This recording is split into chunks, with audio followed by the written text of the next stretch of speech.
বিশেষ কিছু তথ্যাবলী আসুন সবে জানি। আলহামদুলিল্লাহি রাব্বিল আলামিন ওয়াসসালাতু ওয়াসসালামু আলা সাইয়্যিদিল মুরসালিন আম্মা বা'দ ফাআউযু বিল্লাহি মিনাশ শাইতানির রাজীম বিসমিল্লাহির রহমানির রহিম আসসালাতু ওয়াসসালামু আলাইকা ইয়া রাসূলুল্লাহ ওয়া আলা আলিকা ওয়া আসহাবিকা ইয়া হাবিবাল্লাহ আসসালাতু ওয়াসসালামু আলাইকা ইয়া নবিয়াল্লাহ ওয়া আলা আলিকা ওয়া আসহাবিকা ইয়া নূরাল্লাহ। প্রিয় ইসলামী ভাইরা আর মাদানী চ্যানেলের দর্শকবৃন্দ, উপস্থিত হয়েছি মাদানী চ্যানেলের প্রোগ্রাম নিয়ে, যার নাম হচ্ছে বিশেষ কিছু তথ্যাবলী। আপনারা জানেন যে আমাদের এই প্রোগ্রামে 4টি সেগমেন্ট থাকে। ইনশাআল্লাহ আমরা সেগমেন্টগুলো নিয়ে আলোচনা করব। এর পূর্বে দরুদে পাকের একটি ফজিলত জেনে নেই। প্রিয় আকা মক্কি মাদানী মুস্তাফা হুজুর পুন্নুর সাল্লাল্লাহু তাআলা আলাইহি ওয়া আলিহি ওয়াসাল্লামের ফরমান, তোমরা যেখানেই থাকো না কেন আমার প্রতি দরুদে পাক প্রেরণ করো, কেননা তোমাদের দরুদ আমার নিকট পৌঁছে থাকে। সল্লু আলাল হাবিব সাল্লাল্লাহু তাআলা আলা মুহাম্মদ সাল্লাল্লাহু তাআলা আলাইহি ওয়া আলিহি ওয়াসাল্লাম। দর্শক, আসুন আমরা আমাদের প্রথম সেগমেন্টের দিকে যাই, যার নাম হচ্ছে আম্বিয়ায়ে কিরাম আলাইহিমুসসালামের জীবনী। বিশেষ কিছু তথ্যাবলী আসুন সবে জানি। দর্শক, আজকে আমরা যে নবীর আলোচনা শুনব তিনি হচ্ছেন হযরত হুদ আলা নবীনা ওয়া আলাইহিস সালাতু ওয়াসসালাম। হযরত নূহ আলা নবীনা ওয়া আলাইহিস সালাতু ওয়াসসালামের ওফাতের কয়েক বছর পর আল্লাহ তাআলা একটি কওম সৃষ্টি করেছিলেন, একটি গোত্র সৃষ্টি করেছিলেন, সম্প্রদায় সৃষ্টি করেছিলেন, যাদের সেই সময় কওমে আদ বলা হতো, অর্থাৎ আদ জাতি, আমরা শুনেছি আদ সম্প্রদায় বলা হতো। তারা সুস্বাস্থ্যের অধিকারী ছিল, এরপর শক্তিশালী ছিল অনেক, এবং দীর্ঘ আয়ুর অধিকারী ছিল, অর্থাৎ অনেক বেশি তারা হায়াত পেত। কিন্তু ঈমান ও আমলের ব্যাপারে উদাসীন ছিল। তাদের মধ্যে না ছিল ঈমানের কোনো চিহ্ন, না আমলের কোনো প্রাধান্য তাদের মধ্যে ছিল না। তারা গায়রুল্লাহর ইবাদত করত, লোকদেরকে বিরক্ত করত, এবং দীর্ঘ আশায়, অর্থাৎ অনেক বেশি আশা নিয়ে তারা মহল বানাতো। এটাই তাদের অভ্যাস ছিল। তাদের সংশোধনের জন্য, তাদেরকে ঈমানের দাওয়াত দেওয়ার জন্য, তাদেরকে ভ্রষ্টতা থেকে পথ দেখানোর জন্য আল্লাহ করিম হযরত হুদ নবীকে পাঠিয়েছিলেন। তার দাওয়াতে সামান্য কয়েকজন তো ঈমান এনেছিলেন, কিন্তু অধিকাংশ লোক, ওই সম্প্রদায়ের অধিকাংশ মানুষ অস্বীকার করল।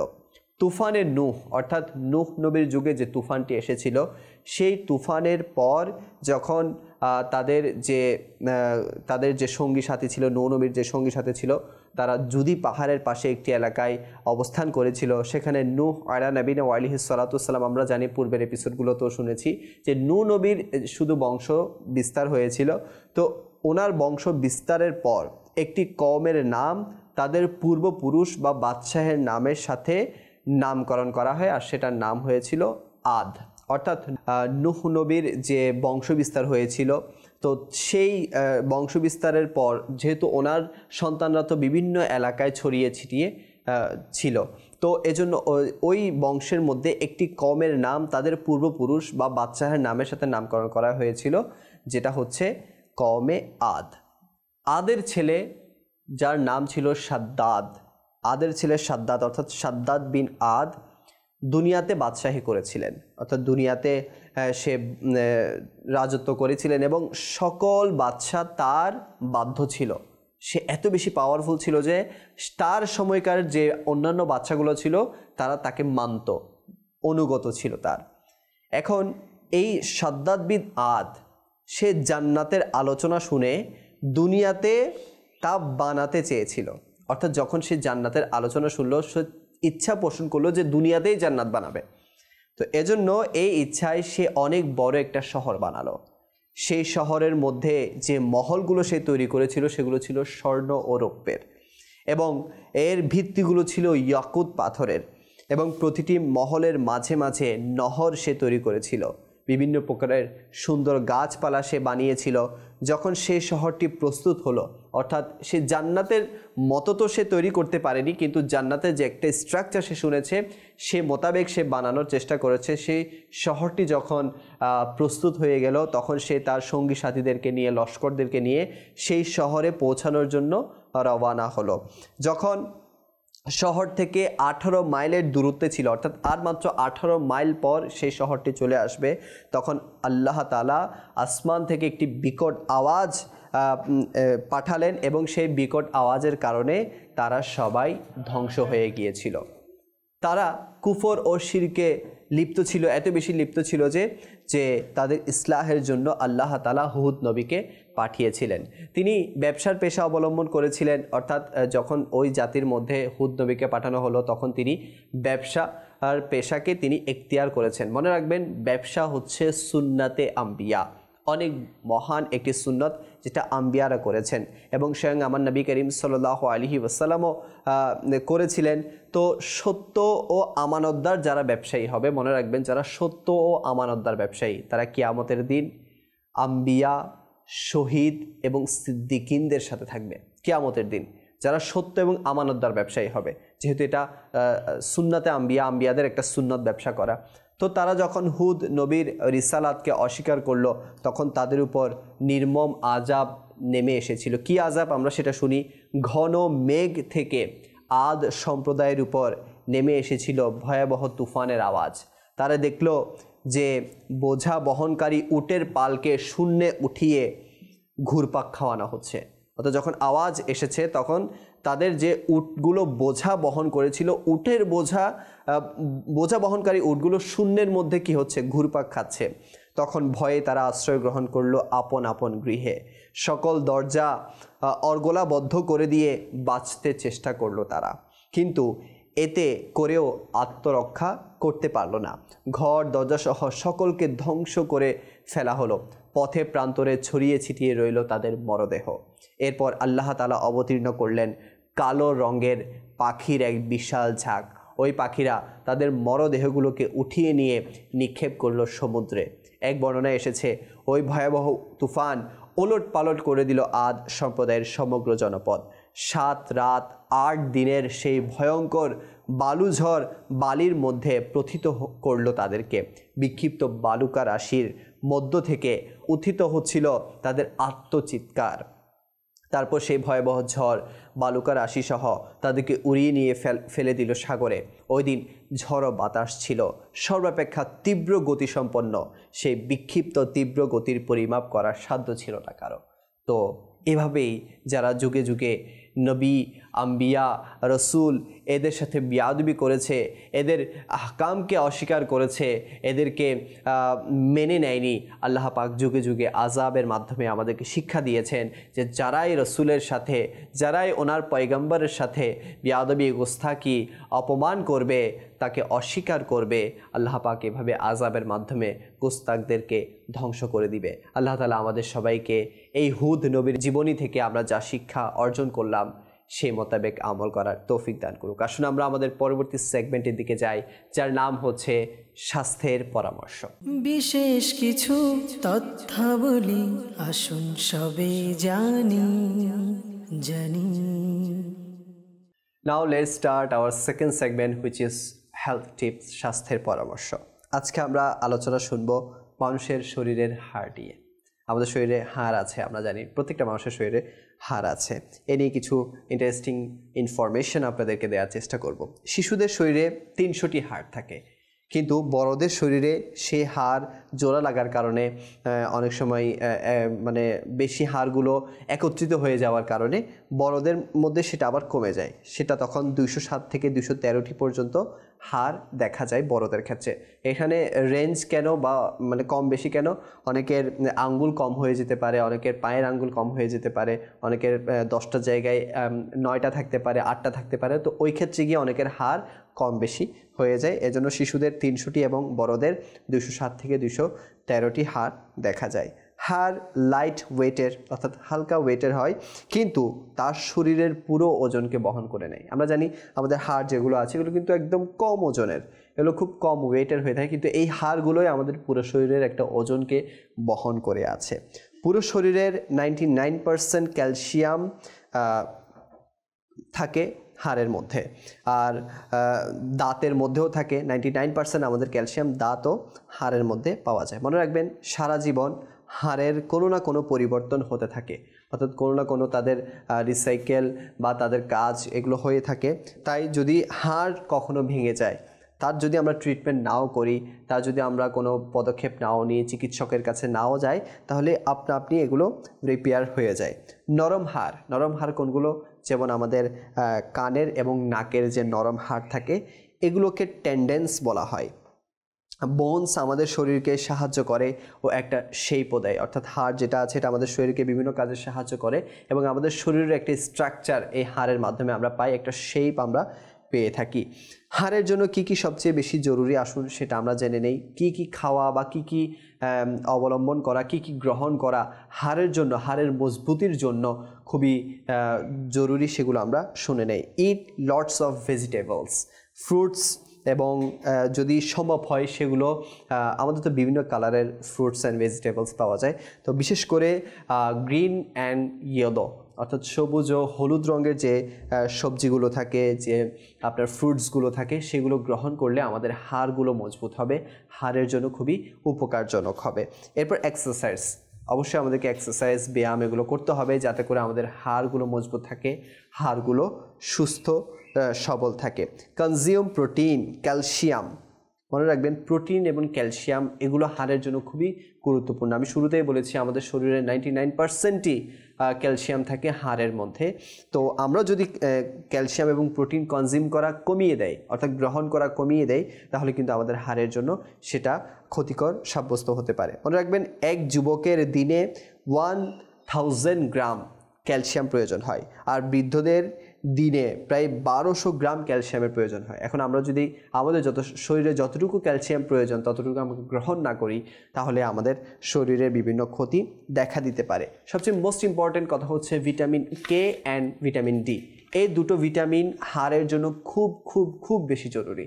তো আমাদের উচিত ভিটামিন কে এবং ভিটামিন ডি পাওয়া যায় এমন ইনগ্রিডিয়েন্টসগুলো, এমন ভেজিটেবলসগুলো, ফ্রুটসগুলো আমরা যাতে গ্রহণ করি। মনে রাখবেন যাদের ওয়েট একটু বেশি হয়ে যায় তাদের হাড়ের কোয়ালিটির ক্ষেত্রে অনেক সমস্যা দেখা দিতে পারে, অর্থাৎ ওয়েট কমানোর চেষ্টা করতে হবে যাতে করে আমাদের হাড়ের কোয়ালিটিটা ভালো থাকে। আজকে আমরা শুনেছি হাড় নিয়ে আল্লাহ পাক আমাদের সবাইকে এই হাড়গুলোর, আল্লাহ পাকের দেওয়ার প্রত্যেকটি নিয়ামতই তো আমাদের জন্য অনেক বড় কিছু, তো এগুলোর আমরা যাতে কদর করি, এগুলোকে সুস্বাস্থ্য রাখার জন্য যে টিপসগুলো আমরা শুনে থাকি এগুলো আমরা অবশ্যই আমল করব, এগুলো গ্রহণ করবো, ইনশাআল্লাহ আজ্জা ওয়া জাল আমরা সুস্বাস্থ্যের অধিকারী হতে পারবো। আসুন আমরা আমাদের পরবর্তী সেগমেন্টের দিকে যাই, যার নাম হচ্ছে কিতাবের বিবরণী। বিশেষ কিছু তথ্যাবলী আসুন সবে জানি। আসুন আমরা আজকে দেখি কোন কিতাবটি আমাদের অনুষ্ঠানে শামিল করা হচ্ছে। তার নাম হচ্ছে অশুভ প্রথা। জি হ্যাঁ, যে প্রথাগুলো আমাদের সমাজে প্রচলিত কিন্তু অশুভ, সেগুলো নিয়ে ইনশাআল্লাহ আজ্জা ওয়া জাল আজকে আলোচনা করব। প্রথমে জানিয়ে রাখি যে এই কিতাবটি যে লেখক তিনি হচ্ছেন, এটা আমাদের দাওয়াত ইসলামের যে একটি বিভাগ আছে আল মাদানিতুল ইলমিয়া, তো ওই বিভাগ থেকে এই কিতাবটি প্রকাশ করা হয়েছে এবং এটির যে সর্বমোট পৃষ্ঠা সংখ্যা সেটি হচ্ছে 94 পৃষ্ঠা। তো এর মধ্যে বিভিন্ন অশুভ প্রথা, কুসংস্কার নিয়ে আলোচনা করা হয়েছে। তো আমি আপনাদের সামনে এই কিতাব থেকেই কিছু মাদানী ফুল আরজ করার চেষ্টা করব। প্রথমে এই কিতাবের প্রথম পৃষ্ঠায় একটি খুব সুন্দর ঘটনা আলোচনা করা হয়েছে। আসুন প্রথমে আমি আপনাদেরকে সেটি শুনিয়ে দেই। এখানে লেখা আছে অলক্ষণে কে। আমরা বলি না যে এ অলক্ষণে, ও অলক্ষণে, তুমি অমঙ্গল, সে অমঙ্গল, এটা আমরা বলে থাকি, কিন্তু এই ঘটনার মাধ্যমে আমরা জানবো যে আসলে অলক্ষণে কে হয়ে থাকে। কোনো এক বাচ্চা একদা তার সভাসদদের নিয়ে দরবারে বসা ছিল। এমন সময় কালো বর্ণের এক কানা ব্যক্তিকে নিয়ে আসা হলো বাচ্চার সামনে।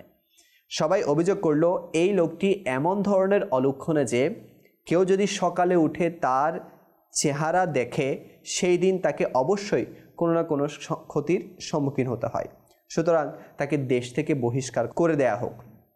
কিছুক্ষণ চিন্তা করার পর বাদশা বললেন, চূড়ান্ত বিচার করার আগে আমি নিজে এটা জাস্টিফাই করে দেখব, এটা আমি নিজেই পরীক্ষা করে দেখব। কাল সকালে সর্বপ্রথম আমি তাকে দেখব, তারপর অন্য কাজে হাত দেব। পরদিন সকালে বাচ্চা যখন ঘুম থেকে উঠল, দরজা খুলতেই সর্বপ্রথম সেই ব্যক্তিটিকে দাঁড়ানো দেখতে পেল। তাকে দেখেই বাচ্চা পেছনে ফিরে গেল এবং দরবারে যাওয়ার জন্য প্রস্তুতি নিতে লাগলো। পোশাক পাল্টাবার পর বাচ্চা যখনই জুতায় পা দিল, তখনই তাতে লুকিয়ে থাকা বিষাক্ত বিচ্ছু তাকে দংশন করলো। বাচ্চা চিৎকার দিয়ে উঠলে সেবকরা তাড়াতাড়ি ঘটনাস্থলে ছুটে চলে যায়। বিষের প্রভাবে বাচ্চার দুধে আলতা মুখাবয়ব নীল রং ধারণ করলো। মহলে গুঞ্জন সৃষ্টি হলো যে বাদশাহ সালামতকে বিচ্ছু দংশন করেছে। কিছুক্ষণের মধ্যে মন্ত্রী সাহেবও এসে গেল। মুহূর্তের মধ্যে শাহী চিকিৎসককে নিয়ে আসা হলো। তিনি অত্যন্ত দক্ষ হাতে বাদশাহ সালামতের চিকিৎসা শুরু করলেন। কোনো রকমে বাচ্চার প্রাণ বেঁচে গেল, কিন্তু তবু তাকে কিছুদিনের জন্য রোগ সজ্জায় কাটাতে হয়। অবস্থা যখন কিছুটা উন্নতি হলো এবং বাচ্চাও যখন তার দরবারে গিয়ে বসতে লাগলো, তখন কানা ব্যক্তিটিকে পুনরায় দরবারে নিয়ে আসা হলো যেন তাকে সাজা শোনানো যায়। কেননা অভিযোগকারীদের অভিযোগ হলো যে সে যে অলুক্ষণে সে বিষয়ে স্বয়ং বাদশাহ সালামত পরীক্ষা করে দেখে নিয়েছে। সে কান্নাকাটি করে বাচ্চার কাছে দয়া ভিক্ষা চাইছে যে আমাকে আমার দেশ থেকে বের করে দিও না।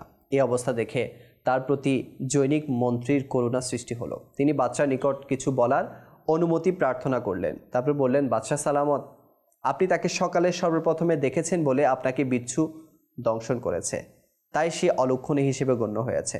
আমাকে ক্ষমা করবেন, কারণ সেও সকালে সর্বপ্রথম আপনার চেহারা দেখেছিল। সেই থেকে সে এখন পর্যন্ত বন্দি দশায় রয়েছে। এখন হয়তো তাকে দেশান্তরের সাজার কথা শুনিয়ে দেওয়া হবে, কিন্তু একটু ঠান্ডা মাথায় ভেবে দেখুন তো সত্যিকার অর্থে অলক্ষণে কে, সে নাকি আপনি? মন্ত্রীর কথা শুনে বাদশা নিরুত্তর হয়ে গেল। সাথে সাথে তিনি কানা কালো ব্যক্তিটিকে কেবল মুক্তি দিলেন না, বরং প্রকাশ্যে ঘোষণা দিয়ে দিল আগামীতে তাকে কেউ যদি অলক্ষণে বলে তাকে কঠোর শাস্তি দেওয়া হবে। তো আমরা অনেক সময় বলে থাকি যে অমুক অলক্ষণে, তো এই ধরনের কথা বলা উচিত নয়। আসলে অনেক সময় অনেক কাজ আমাদের কারণেই, অনেক বিপদ আমাদের কারণেই এসে থাকে। তো আসুন আমরা শুনে নেই আমার নবী পাক আলাইহিস সালাতু সালামের একটি ফরমান। হুজুরে পাক সাল্লাল্লাহু আলাইহি ওয়াসাল্লাম অশুভ প্রথা মান্যকারীদের জন্য নিজের অসন্তুষ্টি প্রকাশ করতে গিয়ে এই শব্দগুলো দ্বারা ইরশাদ করেন, যে ব্যক্তি অশুভ প্রথা ছড়ায় এবং যে অশুভ প্রথা গ্রহণ করে তারা আমার দলভুক্ত নহে, অর্থাৎ আমার তরিকায় নেই। তো আমাদের উচিত কুসংস্কার, অশুভ প্রথা এগুলো যাতে আমরা গ্রহণ না করি, এবং কেউ যদি বলে আমরা তাকে বুঝিয়ে সুঝিয়ে আমরা তাকেও যাতে এই বিষয় থেকে সাবধান করে দেয় যে এমন কিছু নেই, অশুভ প্রথা বলতে, কুসংস্কার বলতে, অলক্ষণে বলতে এগুলো কিছুই নেই। আমরা আকা আলা হযরত ইমামে আহলে সুন্নাত মুজাদ্দিদে দ্বীন ও মিল্লাত মাওলানা শাহ ইমাম আহমদ রাজা খান রহমতুল্লাহি তাআলা আলাইহির নিকট এমন ব্যক্তি সম্পর্কে জিজ্ঞাসা করা হয় যে ব্যক্তি গণনা করে এবং লোকদের বলে তোমার কাজ হয়ে যাবে অথবা হবে না, কিংবা অমুক কাজটি তোমার জন্য ভালো হবে কিংবা খারাপ হবে, লাভ হবে কিংবা লোকসান হবে। তখন আলা হযরত রহমতুল্লাহি তাআলা আলাইহি উত্তর দিলেন, তার এই ধরনের কথাগুলি যদি সে অকাট্য ও একান্ত নির্ভরযোগ্য বলে দাবি রেখে বলে থাকে তবে তো সে মুসলমানই নয়। এগুলোকে যারা সত্য বলে বিশ্বাস করে তাদের ব্যাপারে হাদিস শরীফে আছে যে ওসব কিছুকে অস্বীকার করলো যা মুহাম্মদ সাল্লাল্লাহু আলাইহি ওয়াসাল্লামের উপর অবতীর্ণ হয়েছে, এবং যদি সে অকাট্য রূপে না বলে থাকে তবুও ফাল তথা ইঙ্গিত দেখার যে রীতিটি চালু রয়েছে তা গুনাহ থেকে পৃথক নয়। তো এই জন্য গণকের কাছে যাওয়া এ ব্যাপারে নিষেধ করা হয়েছে। গণকের কাছে যাওয়া তো হারাম পর্যন্ত বলে দেওয়া হয়েছে। এই কিতাবের আরেকটি শেষ মাদানী ফুল আমি আপনাদের সামনে পেশ করে আমার এই সেগমেন্টটিকে শেষ করব। অনেকে আমরা বলে থাকি সফর মাস, এটা অলক্ষণের মাস, বিপদের মাস। অনেক বলে থাকি যেটা আমাদের মহরমের পরের মাস এসে থাকে। আমার মাক্কি মাদিনী আকা সাল্লাল্লাহু আলাইহি ওয়াসাল্লাম সফর মাসকে নিয়ে অশুভ প্রথাগত মনোভাবকে রহিত ঘোষণা করতে গিয়ে ইরশাদ করেন, লা সফরা, অর্থাৎ সফর কিছুই না। হযরত আল্লামা মাওলানা শাহ আব্দুল হক মুহাদ্দিস দেহলভী রহমতুল্লাহি তাআলা আলাইহি হাদিস শরীফটির ব্যাখ্যায় লিখেন, সাধারণ লোকেরা এই সফর মাসটিকে বালা মুসিবত ও বিপদ আপদ অবতীর্ণ হওয়ার মাস বলে মনে করে। এই মনোভাব ভুল ও রহিত, এর কোনো বাস্তবতা নেই। তো আমাদের উচিত এ ধরনের অনেক কুসংস্কার, অশুভ প্রথা আমাদের সমাজে বিদ্যমান, অনেক যেগুলো আমাদের সমাজে বিদ্যমান এগুলো সকল কিছু এই কিতাবের মধ্যে আলোচনা করা হয়েছে। তো আপনারা যদি এই কিতাবটা অধ্যয়ন করেন তাহলে অনেক অশুভ প্রথা সম্পর্কে আপনাদের জানা হয়ে যাবে, সেগুলো থেকে নিজেকে বাঁচানোর একটা মনোভাব সৃষ্টি হবে এবং অন্যকেও আপনারা সাবধান করতে পারবেন। তো আমাদের উচিত আমরা যাতে এই কিতাবটি সংগ্রহ করি, অধ্যয়ন করি, অন্যকেও পড়ার জন্য উৎসাহ প্রদান করি। এটার হার্ড কপি আপনারা আমাদের মাকতাবাতুল মদিনা থেকে সংগ্রহ করতে পারবেন এবং সফট কপি আমাদের ওয়েবসাইট www.dawatislami.net থেকেও সংগ্রহ করতে পারবেন। তাছাড়া ইবুক আমাদের যেটা একটা অ্যাপ্লিকেশন আছে ইবুক লাইব্রেরি, সেখান থেকেও আপনারা সংগ্রহ করতে পারবেন। এর সাথে আমার এই সেগমেন্টটি শেষ হলো। আসুন আমরা আমাদের পরবর্তী এবং লাস্ট সেগমেন্টের দিকে অগ্রসর হই, যার নাম হচ্ছে আচরণ বিষয়ক দক্ষতা। বিশেষ কিছু তথ্যাবলী আসুন সবে জানি। আসুন দর্শক, আমরা আমাদের লাস্ট অ্যান্ড ফোর্থ সেগমেন্ট শুরু করি, যার নাম হচ্ছে সফট স্কিল, বাংলায় হচ্ছে আচরণ বিষয়ক দক্ষতা। আজকে আমরা আলোচনা করব সেলফ অ্যাওয়ারনেস বা সেলফ মোটিভেশন যাকে বলা হয়। অনেক সময় দেখা যায় আমাদের সামনে দু ধরনের কাজ যখন চলে আসে, অর্থাৎ দুটো কাজ আসছে, এখন এসে গেছে, এখন আমরা চিন্তায় পড়ে যাই কোনটা আগে করব। অনেক সময় বোঝা যায় না যে এটা করব না ওটা করব। অনেক সময় খাবার থাকে সামনে, দু ধরনের খাবার বা বিভিন্ন ধরনের খাবার, তখন আমরা চিন্তা করি কোনটা আমরা গ্রহণ করব। সেটা কোনো একটা স্থানে যাওয়ার ব্যাপারও হতে পারে। তো আমরা দ্বিধাদ্বন্দ্বে পড়ে যাই, আমরা সেলফ অ্যাওয়ারনেস না থাকার কারণে দ্বিধাদ্বন্দ্বে পড়ে যাই। এই কাজ না শুধু টাইম ওয়েস্ট করে বরং টেনশনও ক্রিয়েট করে। জি হ্যাঁ, আমরা যখন দ্বিধাদ্বন্দ্বে পড়ে যাই এমন সময়, তখন আমাদের টাইমগুলো ওয়েস্ট হয়ে যায়, কারণ আমরা চিন্তার মধ্যে পড়ে যাই যে কোনটা আমি নিব আমার জন্য, কোনটা আমার জন্য সুইটেবল হবে, এবং টেনশনও ক্রিয়েট হয়। You must know your own boundaries and limits, অর্থাৎ আমাকে অবশ্যই জানতে হবে আমার লিমিটস অ্যান্ড বাউন্ডারিজ কী কী, এবং আমাকে আমার সেলফ অ্যাওয়ারনেস জানা থাকা উচিত। আমার সেলফ অ্যাওয়ারনেসের ব্যাপার, অর্থাৎ আমার জন্য কি উত্তম হবে সেগুলো আমার আগে থেকেই জানা উচিত। এক গবেষণা মতে মানুষদের খুব কম নিজের সম্পর্কে জানা থাকে, অর্থাৎ মানুষ খুব কম নিজের সম্পর্কে জানে যে নিজের জন্য কোনটা ভালো, নিজের জন্য কোনটা খারাপ, কোন দিকে গেলে নিজের জন্য ভালো হবে, কোনটা গ্রহণ করলে ভালো হবে, কোনটা গ্রহণ না করলে ভালো হবে। এই ব্যাপারগুলো নিয়ে মানুষ খুব কমই চিন্তা করে। বিশেষ করে যারা লিডার্স থাকেন, যারা নেতৃত্ব দেয়, এরা কিন্তু এটার মধ্যে অনেক ঘাটতি এদের দেখা যায়। কারণ অন্য কেউ যখন আমাদের মধ্যে কোনো একটা কমতি থাকে, তখন তো অন্যরা বলে দেয় যে আপনি তো এটা ভুল করছেন বা আপনার জন্য এটা উত্তম হবে, ওটা উত্তম হবে। কিন্তু যারা লিডার্স, যারা নেতৃত্ব দেয়, তাদেরকে কিন্তু কেউ ভয়ে বলতে পারে না, আর তারা নিজেরাও তখন আর সেলফ অ্যাওয়ারনেসটা গেইন করতে পারে না যে নিজের জন্য কোনটা ভালো হবে, নিজের জন্য কোনটা মন্দ হবে। মনে রাখবেন, ফ্যামিলি মেম্বার্স বা কলিগস, নেইবারহুডস বা জবের মধ্যে যারা আছে, সেই বান্দারা কিন্তু অধিক কামিয়াব, অর্থাৎ এই ক্যাটাগরিগুলোর মধ্যে ওই বান্দাই বেশি কামিয়াব যে নিজের সম্পর্কে জানে। কেননা যে নিজের সম্পর্কে জানবে না, সে কখনো কামিয়াব হতে পারে না। সেলফ অ্যাওয়ারনেস মানে হচ্ছে আমার কতটুকু যোগ্যতা আছে, আমার কতটুকু ক্যাপাবিলিটি, অ্যাবিলিটি আছে, সেই সম্পর্কে জানা। অর্থাৎ আমি কতটুকু পারবো, আমি কি পারবো, আমি কোনটা নিব, আমরা কোনটা নিব না, এই সকল কিছুই কিন্তু সেলফ অ্যাওয়ারনেসের অন্তর্ভুক্ত। মনে রাখবেন, সেলফ অ্যাওয়ারনেস দু ধরনের হতে পারে। ইন্টারনাল সেলফ অ্যাওয়ারনেস, অর্থাৎ আমার কি শখ, আমার কি যোগ্যতা, আমার কি জজবা, আমার বিহেভিয়ার কেমন, আমি সোশ্যাল কিনা, মানুষের সাথে আমি চলাফেরা করতে পারি কিনা, মানুষের সাথে আমি মেলামেশা করতে পারি কিনা, আমি টিমকে লিড করতে পারি কিনা, ভালো জব করি কিনা, বা অর্থাৎ এই সকল কিছু হচ্ছে ইন্টারনাল সেলফ অ্যাওয়ারনেস। মনে রাখবেন, এই সকল কিছু যখন আমার ভালো হবে, তখন কিন্তু আমি একটা জবও ভালো করতে পারবো, আমার রিলেশনও কিন্তু ভালো হবে, মানুষের সাথে কিন্তু আমার বন্ডিংটাও ভালো হবে, যখন আপনার ইন্টারনাল সেলফ অ্যাওয়ারনেস থাকবে। এক্সটার্নাল সেলফ অ্যাওয়ারনেস কি? যখন আমি বাইরে কোথাও কাজ করি বা বাইরে যখন চলাফেরা করি, তখন বাইরের মানুষ আমার সম্পর্কে কী ভাবে, এটাই হচ্ছে এক্সটার্নাল সেলফ অ্যাওয়ারনেস। অর্থাৎ বাইরের মানুষ আমাকে যেভাবে ভাবি ওভাবে বাইরের মানুষ ভাবে কিনা। অনেক সময় দেখবেন আমি কিন্তু নিজেকে যেটা মনে করি, আমার পার্সোনালিটি যেমন, মানুষ কিন্তু সে তেমন আমাকে চিন্তা করে না। আমি আমার চোখে যেমন, অন্যের চোখে তেমন নাও হতে পারি, অন্যরা কিন্তু আমাকে অনেক কিছু ভাবতে পারে। তো এই জন্য সবার রেজামন্দি তো আর হাসিল করা যাবে না, সবাইকে তো আর সন্তুষ্ট করা যাবে না, কারণ একটা মানুষের পক্ষে কখনোই সম্ভব না এই মানুষটা যেভাবে আমাকে চাচ্ছে সেভাবে যাতে আমি হয়ে যাই। তো এই জন্য প্রত্যেকের উচিত যে একটাই মোটিভ নিয়ে চলা, সেটা হচ্ছে আল্লাহ রসুলকে রাজি করা। জি হ্যাঁ, আমরা যখন আল্লাহ রসুলকে রাজি করব, এনাদেরকে রাজি করতে ব্যস্ত হয়ে যাব, কে কি বলছে এগুলোর দিকে না তাকিয়ে নিজেকে এমনভাবে গড়ে তুলব যে আল্লাহ রসুল খুশি হয়ে যায়, তখন দেখবেন সব মানুষ আমাকে ভালো মনে করবে, আমার সেলফ অ্যাওয়ারনেস সম্পর্কে আমার অনেক একটা অভিজ্ঞতা হয়ে যাবে এবং আমার যে একটা পার্সোনালিটি গড়ে উঠবে, তখন কিন্তু মানুষ আল্লাহ রসুলকে খুশি করতে গিয়ে আমার একটা যে পার্সোনালিটি গড়ে উঠবে, তখন কিন্তু মানুষও আমাকে ভালো মনে করবে। তো এজন্য আমাদের সেলফ অ্যাওয়ারনেস থাকা উচিত। সবশেষে কথা হচ্ছে আল্লাহ রসুলের আনুগত্য করা, ওনাদের আনুগত্যের মাধ্যমেই কিন্তু আমাদের এই জীবনটা কামিয়াব হবে। আমাদের যত মুশকিলাত বিপদ আছে এই সকল কিছু কিন্তু ওনাদের আনুগত্যের মাধ্যমেই দূর হবে। আল্লাহ তাআলা আমাদের সবাইকে তৌফিক দান করুক আল্লাহ রসুলের আনুগত্য করার। এরই সাথে প্রোগ্রামও শেষ হয়ে গেছে। আপনাদের সুস্থতা কামনা করে এবং মাদানী চ্যানেল দেখার দাওয়াত দিয়ে আমার প্রোগ্রাম এখানেই শেষ করছি। সল্লু আলাল হাবিব সাল্লাল্লাহু তাআলা আলা মুহাম্মদ সাল্লাল্লাহু তাআলা আলাইহি ওয়াসাল্লাম। বিশেষ কিছু তথ্যাবলী আসুন সবে জানি।